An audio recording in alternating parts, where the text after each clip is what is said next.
আসসালামু আলাইকুম ওয়া রাহমাতুল্লাহি ওয়া বারাকাতুহু। শিক্ষার্থী বন্ধুরা এবং সম্মানিত অডিয়েন্স সবাইকে জানাচ্ছি ড্রিম প্যারাডাইস টিচিং এর পক্ষ থেকে আন্তরিক অভিনন্দন ও শুভেচ্ছা। সবাই কেমন আছেন? আশা করছি সবাই ভালো আছেন।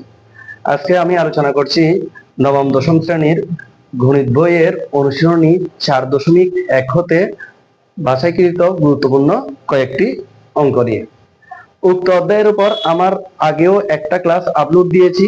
তাছাড়া এই অঙ্কগুলো করার জন্য তোমাদের অবশ্যই জানা আছে সূচকের সূত্রের প্রয়োজন হয়। হ্যাঁ, এই অঙ্কগুলোর জন্য যে সূত্রের প্রয়োজন আছে সেই সূত্রগুলো তোমাদের সুবিধার্থে আমি আমার ডেসক্রিপশন বক্সে লিংক দিয়ে রাখলাম। তোমরা প্রয়োজন মনে হলে সেই ক্লাসটা দেখে আসতে পারো সূত্র সম্পর্কে ধারণা নেওয়ার জন্য। উক্ত অধ্যায়ের উপর আমি 2023 সাল, 24 সাল এবং 25 সালে বোর্ডের যে অঙ্কগুলো এসেছে সে অঙ্কগুলো নিয়েও আমার ক্লাস আছে, তোমরা সেই ক্লাসগুলো দেখে আসতে পারবে। এখানে শুরুতে আছে 13 নাম্বার। এটা উক্ত অধ্যায়ের উপর এই ক্লাসটা হলো আমার দ্বিতীয় অংশ, দ্বিতীয় পার্ট, অর্থাৎ এর আগেও আমি একটা ক্লাস অলরেডি নিয়ে ফেলেছি। তো 13 নাম্বার অঙ্কটা নিয়ে আলোচনা করবো আজকে তোমাদের সাথে।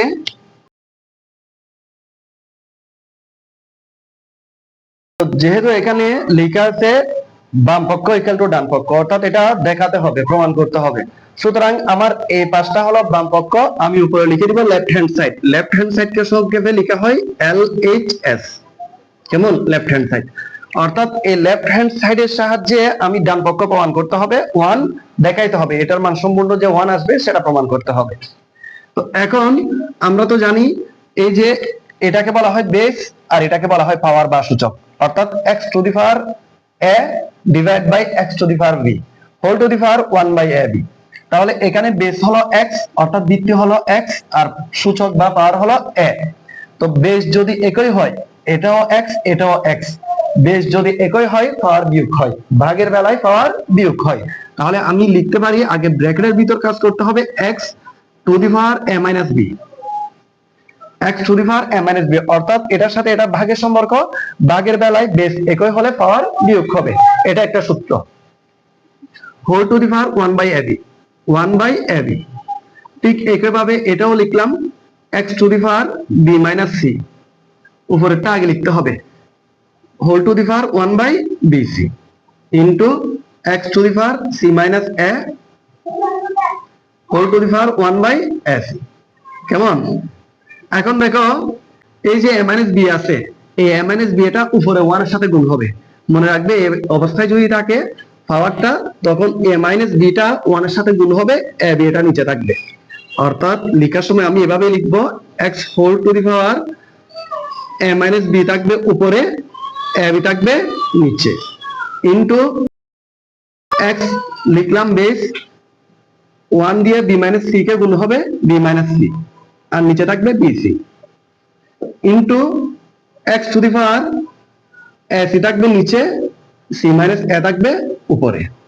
এখন একটা জিনিস খেয়াল করো, এটার বেস হয় x, এটার বেস হয় x, এটার বেস হয় x, অর্থাৎ প্রত্যেকের বেস হলো x, ভিত্তি হলো x, আর পাওয়ার তো আছেই। বেস যদি একই হয় গুণের বেলায় এটা ইনটু ইনটু, গুণের বেলায় পাওয়ার গুলো যোগ হয়। বেস যদি একই হয় গুণের বেলায় পাওয়ার গুলো যোগ হয়।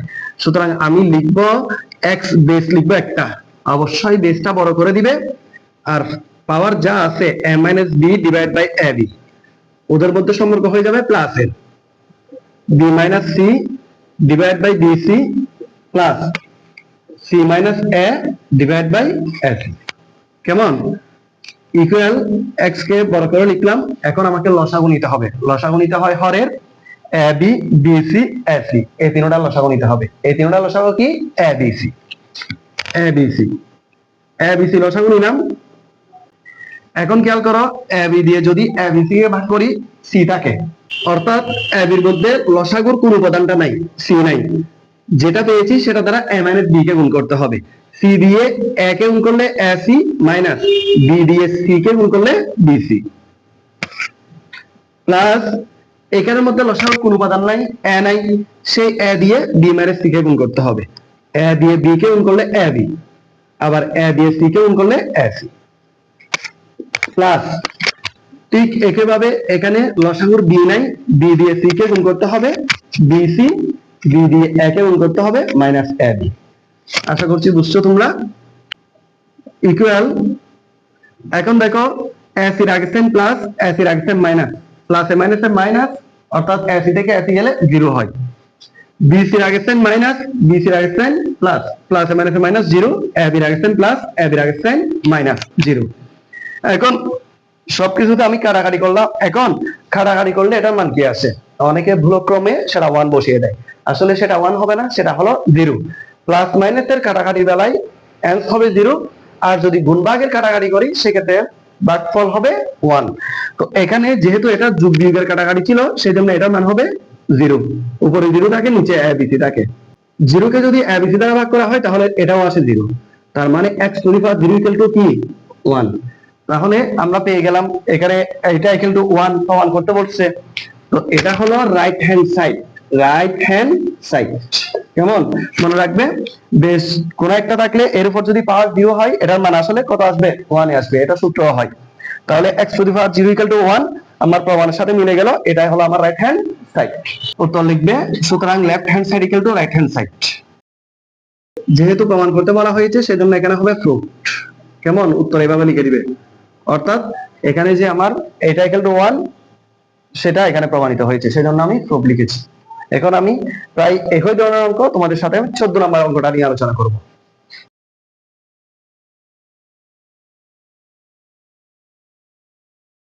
14 নম্বর অঙ্ক লিখে আছে x to the power a divide by x to the power b whole to the power a plus b, এভাবে করে আছে।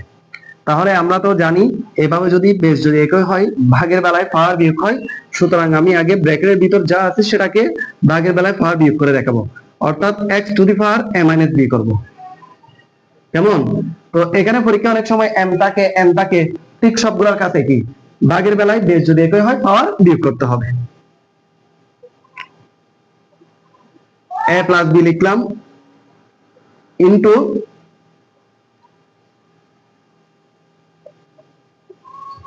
b প্লাস c ইনটু এটা নিচে করে বসাচ্ছি আমি x to the power c minus a into c plus a। কেমন?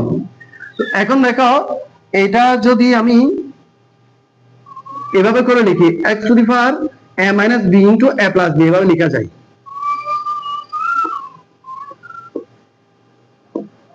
ঠিক একইভাবে এটাও লিখলাম x to the power b minus c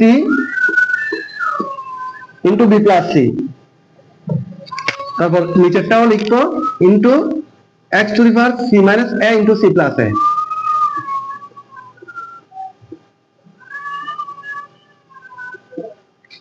কেমন? এখন দেখো তো এখানে কিন্তু একটা সূত্র ভাব লাগতেছে না? x to the power a minus b into a plus b, অর্থাৎ a plus b into a minus b মানে হলো a square minus b square. আবার b minus c into b plus c, তার মানে b square minus c square. c plus a into c minus a, অর্থাৎ c square minus a square. এটা হলো বীজগাণিতিক রাশির সূত্র। তাহলে আমি এখানে বসালাম সূত্রটা a square minus b square into x to the power b square minus c square into x to the power c square minus a square. কেমন? এখন দেখো এখানে বেস x x x, তিনটার বেস হলো x। যদি তিনটার base একই ধরনের হয়, গুণের বেলায় পাওয়ার কি হয়? যোগ হয়। তাহলে বেস লিখবো একটা, অর্থাৎ x লিখবো, আর গুণের বেলায় পাওয়ার গুলো কি করে দিব? যোগ করে দিব।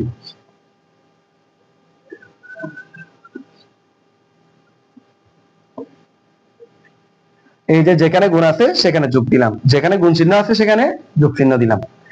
তাহলে a স্কয়ার আগে সেম প্লাস, a স্কয়ার আগে সেম মাইনাস, প্লাস মাইনাসে মাইনাস বিয়োগ করলাম। b স্কয়ার আগে সেম মাইনাস, b স্কয়ার আগে সেম প্লাস, c স্কয়ার আগে সেম মাইনাস, c স্কয়ার আগে সেম প্লাস। অর্থাৎ এখানে লিখবো ইকুয়াল x টু দি পাওয়ার, এগুলা যেহেতু বিয়োগ করলাম, বিয়োগ করলে মান আসে কত? 0। তাহলে x to the power 0 equal to কি হয়? 1। আমরা একটু আগেই করেছি, x টু দি পাওয়ার 0 মানে কি আসে? 1 আসে। তাহলে এখানেও বলা হয়েছে বাম পক্ষে মান হবে কত? 1। সুতরাং আমি এটা লিখতে পারি equal R H S, right hand side. সুতরাং left hand side equal to right hand side প্রমাণিত। খুব মজার অঙ্ক, যদি তুমি সূত্রগুলো আয়ত্ত করতে পারো তাহলে এই অঙ্কগুলো করতে তোমার তেমন সমস্যা করতে হবে না। আর এগুলা খুব কমন অঙ্ক, পরীক্ষায় আসার সম্ভাবনাও অনেক।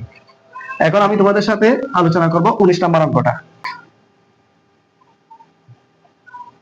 19 নাম্বার অঙ্কটা তোমাদের বইয়ের, এটার কাজ হলো সমাধান করা, অর্থাৎ উভয় পক্ষ লিখতে হবে। এখানে left hand side right hand side বলে কথা নাই, এটাকে সমাধান করতে হবে। সমাধান করার জন্য আমাকে উভয় পাশ এখানে বোর্ডে লিখতে হবে।